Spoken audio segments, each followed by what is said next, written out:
On se retrouve pour un petit trade aujourd'hui en live sur le SP500 à l'open, quasiment à l'open. J'ai attendu une petite dizaine de minutes pour prendre le trade. Je remarque en fait une divergence de comportement entre le prix et le volume.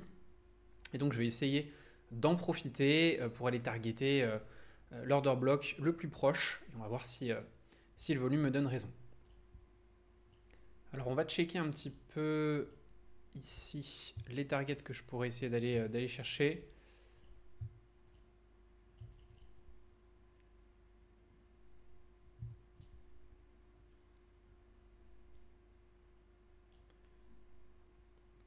D'accord, donc je vais le descendre un petit peu sur l'OB. Je vais plutôt le mettre au niveau des 678. Ce sera un petit peu plus safe en cas de réjection. Je préfère vraiment le faire comme ça. Je surveille aussi un autre trade sur le gold. On va regarder un petit peu ce qu'il en est sur le gold. Ouais, mais je ne suis pas allé assez loin dans ma liquidité pour le prendre, donc je vais m'abstenir. Si jamais on arrive à repasser sans revenir dans l'order block sous ce niveau-là, je serais intéressé. Mais malheureusement, ce n'était pas suffisant là en termes de décalage sur le gold pour y aller. Donc on va patienter un petit peu. Et pour le moment, on reste dans le SP500.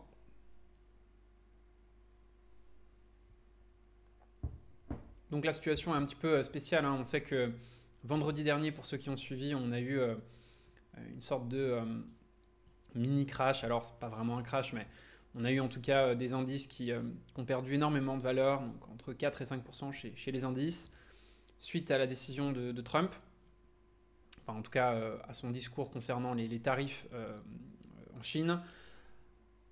La décision n'est pas encore arrêtée, mais voilà, ça a ravivé des inquiétudes de marché. Et donc, on a eu un vendredi extrêmement vendeur. Donc, la volatilité est relativement grande. Moi, maintenant, je trade ce que je vois. Et là, ce que j'avais au niveau de l'open, c'était une structure qui était clean, une structure de marché qui est claire, qui est clean. Mon volume était cohérent et donc je me tiens à mon analyse.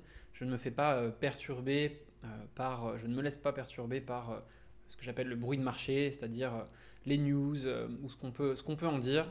De manière extrêmement froide et technique, j'ai une opportunité, je la tente, je considère que le prix est en train de manipuler ici, de s'emparer de liquidité, et que donc j'ai une forte probabilité de succès sur ce trade. Après, je suis prêt à le perdre aussi, ça fait partie des stats, ça fait partie du trading.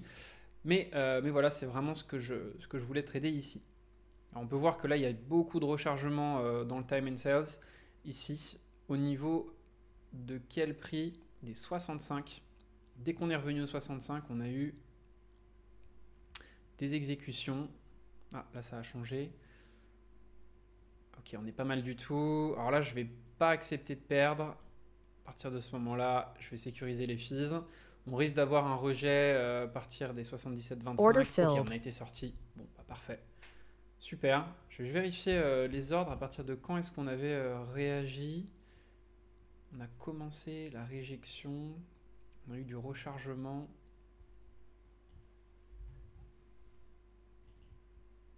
Il me semble avoir vu les 65, mais après ils ont disparu. Voilà, ils sont trop loin maintenant. On pourra le revoir au replay. Bref, on a eu du beau volume d'exécuter ici. Le trade a fonctionné, super. Ce sera tout pour moi pour cet après-midi, parce que je ne vais pas avoir le temps là, de continuer à scalper.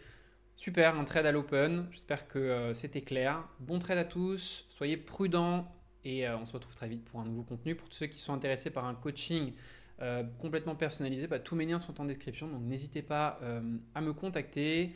Je répondrai aussi à vos questions en commentaire si vous en avez avec grand plaisir. N'oubliez pas de vous abonner à la chaîne, de liker la vidéo et on se retrouve très vite pour un prochain contenu trading. Ciao, soyez prudents, bon trade à tous.